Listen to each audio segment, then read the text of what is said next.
Hello friends, बहुत बहुत स्वागत है आप सभी का यूट्यूब के इस ऑनलाइन लर्निंग प्लेटफॉर्म पर।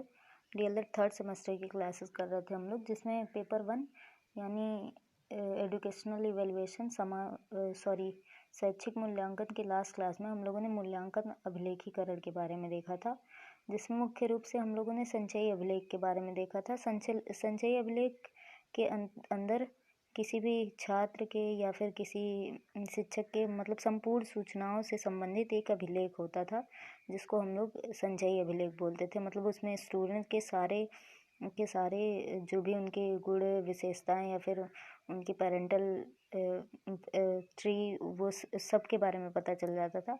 आज हम लोगों ने निदानात्मक परीक्षण यानी डायग्नोस्टिक टेस्ट के बारे में देखना है।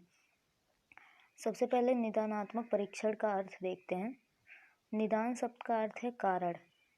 सभी को पता है निदान का मतलब होता है, निदान करना नहीं होता है कि हम किसी समस्या का निदान कर दें यानी ख़त्म कर दें। निदान का तात्पर्य ही शाब्दिक अर्थ होता है कारण। शिक्षा के क्षेत्र में बालकों की शिक्षा संबंधी कठिनाइयों को जानने के लिए निदानात्मक परीक्षण का प्रयोग किया जाता है। मतलब छात्र को शिक्षा के क्षेत्र में जो भी परेशानियां हैं उनको जानने समझने के लिए निदानात्मक परीक्षण यानी डायग्नोस्टिक टेस्ट का यूज़ किया जाता है।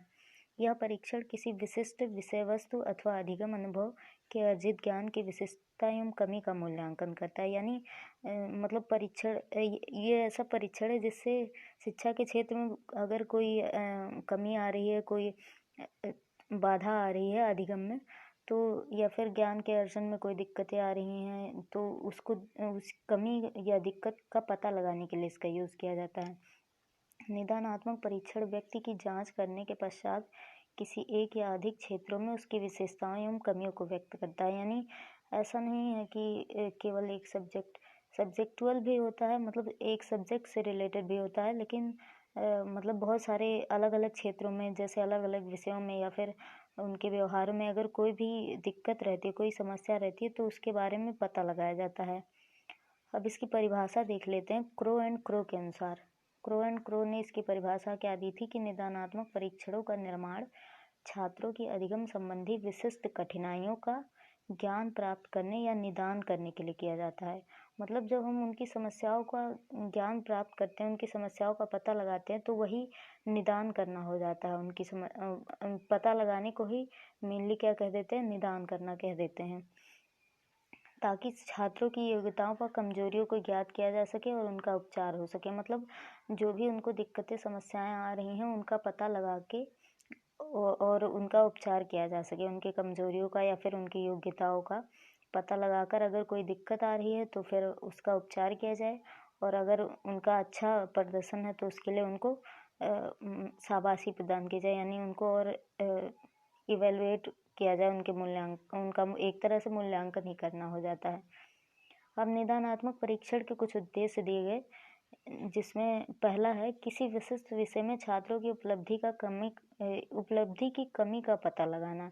यानी अगर किसी विशिष्ट विषय में, किसी विशिष्ट क्षेत्र में उसकी कोई मतलब उसकी उपलब्धियां जो भी हैं उनमें कोई कमी आ रही है तो उसका पता लगाया जाए। छात्रों की विषयगत कमजोरी के कारणों का पता लगाना, वही बात हो गई किसी विशिष्ट विषय में या फिर विषयगत कमजोरी के मतलब अगर उनके उपलब्धि में कोई कमी आ रही है तो उसका पता लगाया जा सके, या फिर अगर वो उस विषय में कमज़ोर हैं तो क्यों है इसका पता लगाया जाए। अध्ययन अध्यापन प्रक्रिया में सुधार लाना। भाई जब हम छात्रों की कमियों को, उनके दिक्कतों को जान पाएंगे तभी तो हम उसमें सुधार कर पाएंगे। तो अध्ययन अध्यापन की प्रक्रिया में सुधार लाना। विशिष्ट विषय में पिछड़े हुए बालकों को पहचानना और उनके सुधार हेतु निदान करना। यानी वही एक किसी स्पेशल सब्जेक्ट में अगर कोई छात्र किसी भी कारणवश पिछड़ा हुआ है तो उसकी कमी को पता लगाया जाए और उसका फिर उपचार किया जाए, निदान किया जाए उसकी समस्या का। विषय संबंधी निदान हेतु विषय को छात्रों की रुचि एवं क्षमता अनुसार बनाना। इसका मेन कहना यही है कि हम जब छात्रों की कमियों को, वो किसी विषय में क्यों पिछड़ रहे हैं उसकी कमियों का पता लगाएंगे, तो उसी के आधार पर अगर उनकी उस विषय में रुचि नहीं है या फिर उनकी क्षमता नहीं है उस आधार पर, तो हम उस विषय को चेंज भी कर सकते हैं, उनकी रुचि और क्षमता के अनुसार भी कर सकते हैं। अब ये निदानात्मक परीक्षण की विशेषताएं क्या क्या हैं या फिर उनके महत्व क्या हैं, पहला इस पॉइंट है इसमें कि निदानात्मक परीक्षण का सबसे महत्वपूर्ण पक्ष है कि वह शिक्षक को यह बताता है कि बालक क्या कर सकता है और क्या नहीं कर सकता है। मतलब जब हम किसी छात्र का डायग्नोस्टिक टेस्ट करते हैं किसी विषय में किसी क्षेत्र में, तो हमें यह पता लग जाता है कि छात्र उस विषय में क्या कर सकता है और क्या नहीं कर सकता है। इससे छात्रों की रुचि एवं अभिवृत्ति का पता चलता है, यानी वो उस विषय में कितनी रुचि रखता है या फिर उससे कितना दूर भागता है, नहीं पढ़ना चाहता है या फिर उसकी रुचि नहीं है या उसकी क्षमता नहीं है, इसका पता लगाया जाता है। ज्ञान के विभिन्न कौशलों के मापन में सहायक, ये तो सबसे इम्पोर्टेंट पॉइंट है कि ज्ञान के विभिन्न कौशल। अब हम जब उसका इवेल्युएशन कर रहे हैं या फिर उसका टेस्ट ले रहे हैं, तो हमें ये पता चल जाएगा कि वो उसके कौशल क्या क्या हैं, वो किस आधार पे कैसे कितना सीख रहा है। अधिगम विस्तार किस स्तर तक हुआ और किस स्थान पर बाधा है, यह जानने में सहायक है। अब हमारा अगला पॉइंट है कि अध्ययन संबंधी अनुचित प्रवृत्तियों को वैज्ञानिक दृष्टिकोण से समझने तथा परामर्श देने में सहायक। यानी अगर उनके अध्ययन में कोई भी कमी आ रही है, कोई दिक्कत आ रही है, तो हम उसको एक वैज्ञानिक तरीके से, वैज्ञानिक दृष्टिकोण से समझ सकते हैं उसको, और अपने तरीके से एक स्पेशलिस्ट की मदद से उसको परामर्श भी दे सकते हैं। अगला पॉइंट क्या है कि निदानात्मक परीक्षण की प्रक्रिया के चरण, यानी इसमें कौन कौन से चरण शामिल हैं, किन किन चरणों के आधार पर हम निदान की प्रक्रिया यानी डायग्नोस्टिक टेस्ट करते हैं। इसमें पहला चरण है कि विषय क्षेत्र का चुनाव। पहले हम उसके किस सब्जेक्ट में हमको उसका टेस्ट लेना है, उस क्षेत्र का चुनाव करेंगे। उसके बाद अगला चरण है, ये एक कंटिन्यूटी में है, ध्यान रखिएगा। पहले यही चरण आएगा, उसके बाद ये आएगा, फिर ये, फिर ये, फिर ये। पूरे 5 चरण हैं। डायग्नोस्टिक टेस्ट में पूरे 5 चरण होते हैं। ये भी सवाल पूछा जाता है, बहुत इंपॉर्टेंट सवाल है, ऑप्शनल में आता है। डायग्नोस्टिक टेस्ट में पूरे 5 चरण होते हैं। पहला इसमें है विषय क्षेत्र का चुनाव।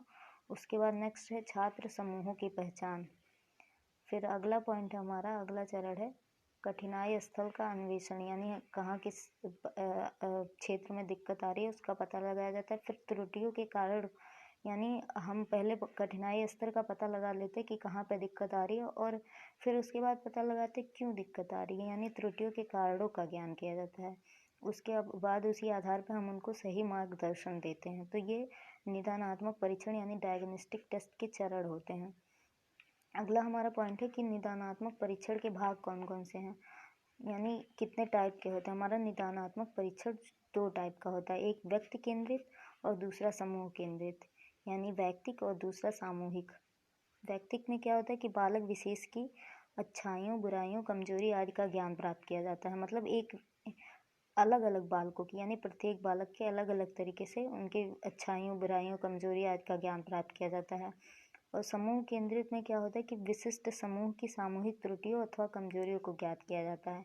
यानी एक समूह को ले लेते हैं, फिर उनके जो भी कमियां त्रुटियां उनको आ रही हैं किसी विषय में, उसका ज्ञान किया जाता है। तो हमारा ये निदानात्मक परीक्षण का टॉपिक यहीं पे ख़त्म होता है। अगली क्लास में हम उपचारात्मक शिक्षण के बारे में देखेंगे। अब निदान भाई हमको कारण का पता लग गया, अब हमें इसका उपचार करना है, तो वो कैसे करेंगे, उसमें क्या क्या चरण हैं, इनके बारे में हम अगली क्लास में देखेंगे। आज के लिए बस इतना ही, धन्यवाद।